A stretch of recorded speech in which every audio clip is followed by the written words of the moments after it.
Jeffrey Epstein's death, whether it was a suicide or murder, does not end the case. It does not end their fight for justice. It does not end their feeling that they were manipulated and victimized, and that they were child victims of Mr. Epstein. So today they spoke truth to power. They spoke truth to what happened to them. I also read statements from other clients who either could not be here today or were here today but preferred not to be identified or received support by anyone who might recognize them. And they have a right to their privacy, and we should all respect that. I also asked the court if the court would consider leaving the record open even though the case will be dismissed against Mr. Epstein, to allow any other victims who may not yet have had their voice, may not have either been heard through their attorneys or by submission of a statement, to allow those victims who have not yet come forward, and I'm sure there are many because I know some are still contacting me, to be able to, when they are able to submit their victim impact statement. Essentially that's what it is to the court. So we'll have to see about that. There was a suggestion about an investigation which would be conducted by the court into the circumstances of Mr. Epstein's death. There is an ongoing investigation, of course, by the Inspector General, by the United States Department of Justice, and by Mr. Epstein's defense team. But I did feel that it would enhance the confidence of the public if the court would supervise or conduct, I should say, an investigation into the circumstances of Mr. Epstein's death. Just because I believe that all of the victims and the public have a right to know the truth, whatever that truth is. And right now, there are more questions than answers. And right now, nobody really knows what the truth is. Just a lot of questions raised. And I'm not going to go over those questions now because today's really about the victims. I know, Gloria, there was no cameras in the courtroom. Could we just hear from your clients, even a few words as to what they said in the courtroom so that the public can hear as well? I don't believe that they would like to repeat what was said in the courtroom at this time. Anything they'd like to say.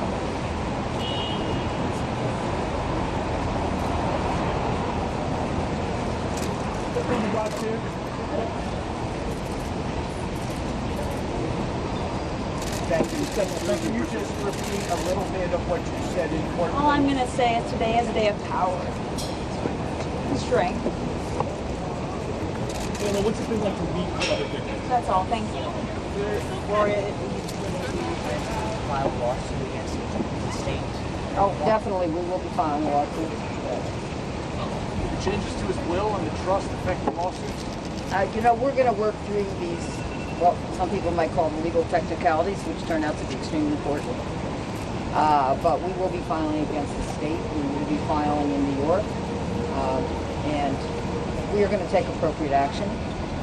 And, I expect within the next 2 weeks. It's just been a delay. There's been a lot of reasons for that delay, but we want our clients to have access to the courts to vindicate their rights. Does it seem that Mr. Epstein made it more difficult to get to his estate through his actions before his death? I can't read what was in his mind when he set up the trust. I'm also not going to opine on whether the trust covered all of his assets, whether the trust is valid, whether, where other assets might be located. But that's going to be part of our investigation. So we haven't reached any conclusions about all of that. But Laura, can you speak to the emotional state of the client? the emotional state, well, I'm representing a number of clients. Each has a different feeling about it. I think all of them were very happy that the court afforded this, well, I'm going to call it a unique opportunity for the victims to be heard.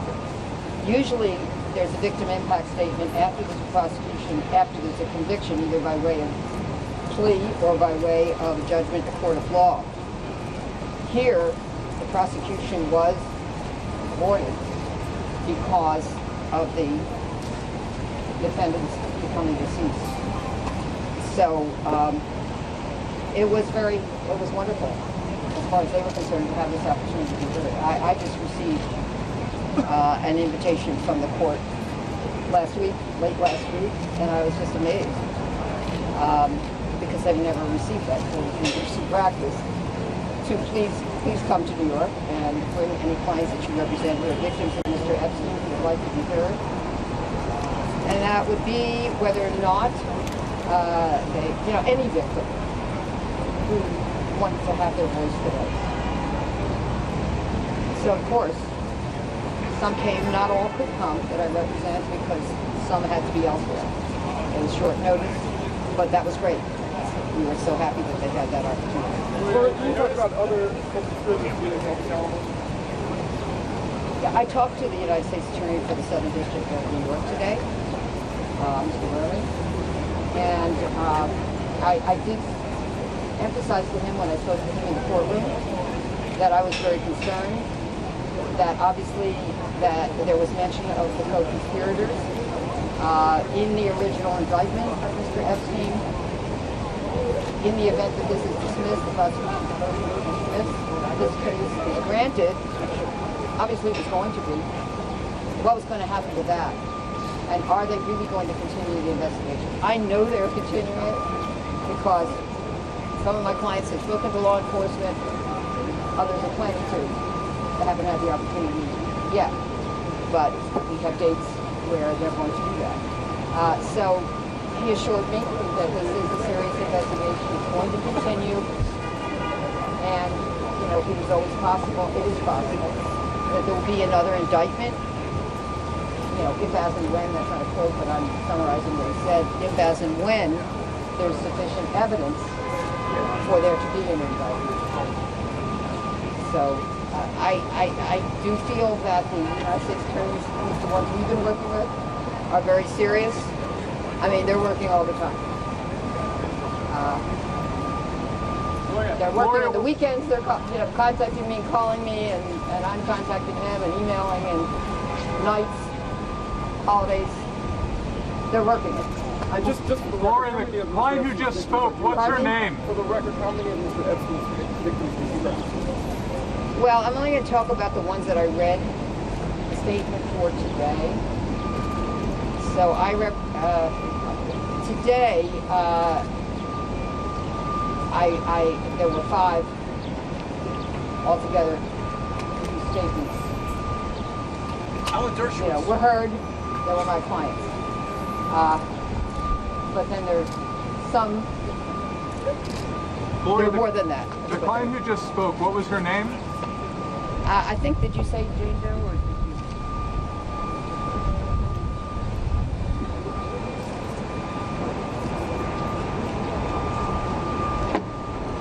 Teala Davis. Dershowitz stood here in March and accused Tealavies.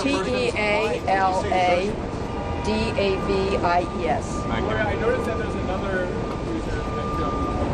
He's not Well, we can have a comment on that.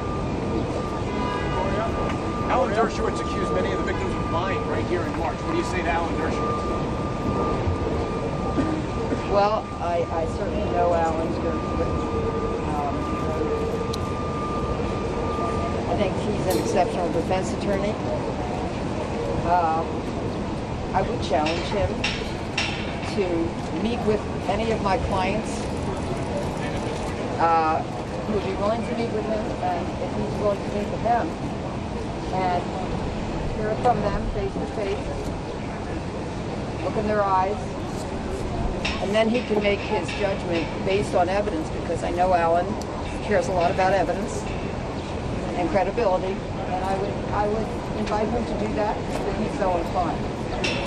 Obviously, if I had doubts about the credibility, I would not be representing him. Because I'm very careful in vetting people. I can say I'm perfect, but I can't say that or anything else. But I can say that some of my clients have been willing to speak to law enforcement. Of course, it's very important that anyone who has evidence relevant to prosecution should speak to law enforcement. But when anybody speaks to law enforcement, they are under legal duty to tell the truth. And I do feel that my clients who have spoken to the United States Attorney and the investigators so far, my understanding is that the United States Attorney's Office has, or at least the prosecutors who have spoken with them, have, do feel they're credible. And also, it's not just about one-on-one, because there's other evidence that some of my clients have to corroborate, such as photographs, such as names, dates, other individuals who know they were there. So, and knew the pattern of practice, the modus operandi of Mr. Epstein. So having said that, I invite Alan to meet with them, and of course I'd be there. And I think Alan keeps an open mind, and my guess is he would change his mind if that's what he thinks. He hasn't met my clients, so there's no way you would have of judging them or their credibility. And I'm going to give him the benefit of the doubt that he's not talking about my clients. Or any idea if Elaine Maxwell is cooperating with? I don't know whether Ms. Maxwell is cooperating or not. Gloria, what should the appropriate consequences be for government prosecutors who may have violated the Crime Victims Act? What should the consequences be for government prosecutors who violated the Crime Victims Act? Are you talking the prosecutors? Or the Are you talking government about the 2008 Yes, prosecution 2008. where the victims were not notified Yes. of Yes. with Mr. Epstein? I mean, obviously, that calls for an investigation. Also, the federal judge who heard the arguments by the attorneys for the victims who were not provided an opportunity to have input into the plea or even any knowledge of the plea prior to the plea entered into the court. He said that the Crime Victims Act was violated. Who violated it, when they violated it, why they violated it, I don't know. And so as to what consequences should be imposed, if anyone did violate it, I'm going to leave that to the court. If the court is so inclined to determine that. I don't want to second guess. I do think the Crime Victims Act needs to be strengthened. And that includes on state levels too. But anyway, not right now. Gloria, how many enablers are there? Yeah, she doesn't, yeah. Well, the baby is not giving a statement today. Hi. Yeah. And Mama is not either. But Mama was in court. Probably one of the few times she's ever been separated from the baby, right? Yeah. Hi. So what does baby's t-shirt say? Can we say that? It says, I still have to punch it up a little. It says strong like mommy. Okay. So that's what, she's how old? She's 5.5 months. So, now the mama does not wish to give a statement, but she is a victim. It's important to her to bring her baby because she has no child care, and she loves her baby, protects her baby, wants to keep her baby safe. And so, you know, there she is with the baby, being a great parent and a brave victim all at the same time. Today, the first day any of your victims. Anything else? Pardon me? What's today the first day any of your clients came forward? It's the first time they shared what happened to them with the court. I would say that. It's the first time they shared what happened to them in a public setting.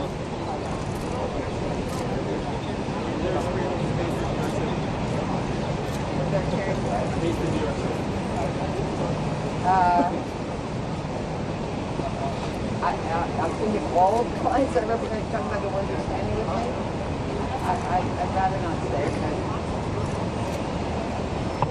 Some of my clients, yeah, have had, or potentially the victims of sexual assault by Mr. Epstein in New York City.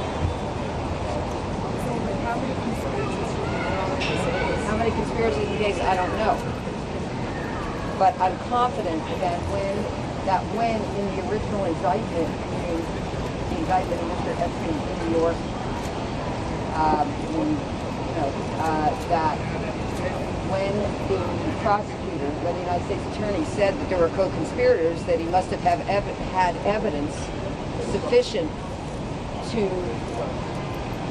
make that charge in the charges that were filed against Mr. Epstein. He was charged with child trafficking, sex trafficking of children, I should say, and conspiracy to engage in sex trafficking of minors. And clearly, Mr. Epstein did engage in sex trafficking of minors. As a matter of law, minors cannot legally consent to being sexually abused by an adult. So many of the clients traveled and were moved, or some did, from state to state to other countries. And in any event, I think there was evidence of sex trafficking that they had against them. And co-conspirators, I can't say how many, I don't know. Obviously, there were those who recruited vulnerable minors to bring those minors to Mr. Epstein to satisfy Mr. Epstein's sexual needs or power needs or whatever those needs were. And then they were exploited. Did they do so knowingly? Who was in the chain? I don't know everyone who might have been. Apparently, from what I know, there were a number of people. So we'll have to see what they did, whether what they did knowing, whether it amounted to sufficient evidence. I don't know which of those co-conspirators, if any. We're hoping justice is should be won, and we think it should be done. Well, there were several mentions about Sarah, besides Maxwell, there were several mentions about Sarah Hill. Do you know anything about her? Her meaning Where both? she is? And Both? Both, yes. You mean Sarah Hill and Ms. Maxwell? I can't disclose what I know, because whatever I know through attorney-client privileged confidential communication. So I can't make any statements without asking my clients for permission to disclose, and I'm not right now at this moment at liberty to ask my clients. What do you take away from the fact that the judge didn't make a dismissal of the case? Do you think any part from that? There may be some more investigation, or are you simply going to wait? Do I take it? What do you take away from the fact that the judge did not immediately dismiss the What do I take from the fact he did not immediately dismiss the charges against Mr. Epstein? I think he's a very careful, very thoughtful, a very sensitive judge. I can't say that about all the judges that I've ever been appeared before in all these many decades, but he is. I want to say one other thing about this judge. I've been involved in many victim impact statements, always at sentencing, of course. And sometimes the judge lets the victim speak, but really kind of shuffles his papers and is looking at other things while the victim is speaking. I think it's very disrespectful, but sometimes that occurs in courts. That did not occur this morning. I was watching this judge. He listened carefully. He looked at the victims who were testifying and or their attorneys who were testifying on behalf of their clients. He listened. He was paying attention. He was showing respect. He was sometimes making notes. And I just thank him for that. I'm very, very pleased about that. How unprecedented was this outburst? I think it was unprecedented. Unless I'm missing something. Some people call it unique. Because generally the victims only have an opportunity to give their victim impact statement after a conviction. And then, of course, they have a right to give the victim impact statement. It's a matter of law, federal law, state law. Here, there was no conviction because the defendant ceased. And yet, this court fell. And the victim should be heard. The court opined early on in this proceeding as to whether or not you know, some people thought that maybe the victim shouldn't have an opportunity because there's been no conviction. Obviously, this court differed. And I'm so glad that he did. I mean, I've had so much victims. So many of them have been living in fear and silence. By the way, some victims are still living in fear because they're afraid that cohorts, that associates or friends or business people of Jeffrey Epstein might be out and might try to intimidate victims or take action against them. I can assure any victim who's living in fear, if you have fear and you have a basis for that fear, in other words, someone has threatened you and your safety in reference to your statements about Mr. Epstein or any knowledge you may have about what Mr. Epstein did or and if anyone has knowledge of what was done to you, you can feel free to contact me because on your behalf, if you wish, I will contact law enforcement and ask them to follow up because he's deceased.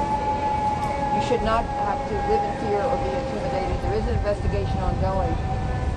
And I want you to feel safe and be safe. We can't guarantee safety, but we can guarantee that we will contact law enforcement. And if they think there may be a credible threat, that they would follow up on it. And they know that the United States Attorney's Office will take seriously any threat to any victim. Some of the victims have mentioned powerful men today in court. Do you have evidence of powerful men having done evil deeds? Do I have any evidence of powerful men doing evil deeds? Yes. I don't know which powerful men. With respect to... Okay, I don't know. There's a difference between evil and criminal. Sometimes it's the same, and sometimes evil is not necessarily criminal. So I don't know. I don't have evidence that I could make public. Well, I'll leave it at that. Anyone else? And then we'll go. Brutal rape. It's the first time. Pardon me? We heard some graphic descriptions of brutal rape. It's often been referred to as sexual assault. Will the public get to see a transcript or hear what was said in the court today? Of this? Well, there's a court reporter in the courtroom. I don't know. I didn't ask the court, but I would assume that's going to be a public transcript that would be available to the press. That's just an assumption. I can't state. It would have to be the court that would make that decision. Gloria, some of the victims are foreigners. Some of the victims are foreigners. Is there any other government involved? Government? Involved in this investigation? Well, I did. It was reported to me just recently, within the last week, that in France there is now there's an opening of an investigation into a French citizen. I won't name him now, but you can find it. Who was associated with Mr. Epstein, and it's an assumption on my part that they're also looking into what Mr. Epstein may or may not have done in France, because we know he had an apartment there in Paris. But so you would have to ask the French law enforcement what they're doing. Gloria, you spoke about one of your own clients who you said was close. Yeah, excuse me, and yes, some of the victims who are not here are located outside of the country. In other words, they may be citizens of other countries. You spoke toward the end, I think you read a statement about one of your own clients who was flown on Epstein's plane to the New Mexico ranch. Yes. Well, that sounds Well, I don't know if we said flown. If I read a statement that said flown. But somehow was I did taken say to the Mexico ranch. went to, yes. And can you Transported talk to. It sounded like sex trafficking of an underage person. Can you talk about that a little bit? About Yes. what that statement was? What, and basically... I don't like to paraphrase a victim's statement, but I will say that, yes, the statement that I read on behalf of that victim indicated that she was transported a number of times from Texas to New Mexico, to the ranch.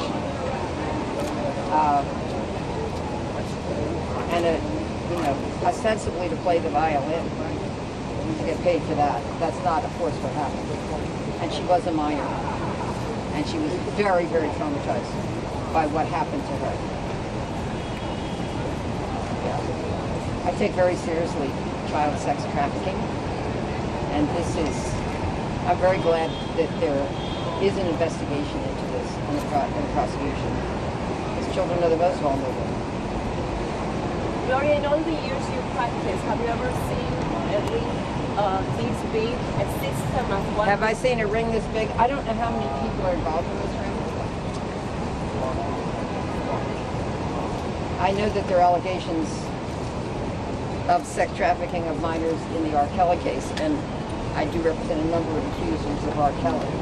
So I'm glad that sex trafficking of children underage girls is being investigated and prosecuted. Okay, I take one more question maybe, and that's it. Anyone else have a question? Any doubts about his death? You think he might still be alive and hiding somewhere? I don't have any doubt that Mr. Epstein is not alive. And I just read that he's buried in an unmarked grave in a cemetery with his parents next to him, and that their gravestone has also been removed so that no one will know who it is. No, I think when the medical examiner said he's no longer alive, that's good enough for me. Whether the cause of death was suicide, that I think is still the open question. See surveillance footage from the jail? I noted that the report today was that one video camera was not working, was not functioning. And there are a lot of questions about why not? Why wasn't it fixed? How long was it that way? You know, was this incompetence? Was this an intentional act? We'll have to wait and see for the investigation. Of course, anybody in the court of public opinion can reach their own conclusion with or without evidence. I'm a lawyer. I tend to wait for evidence. Thank you so much. All right.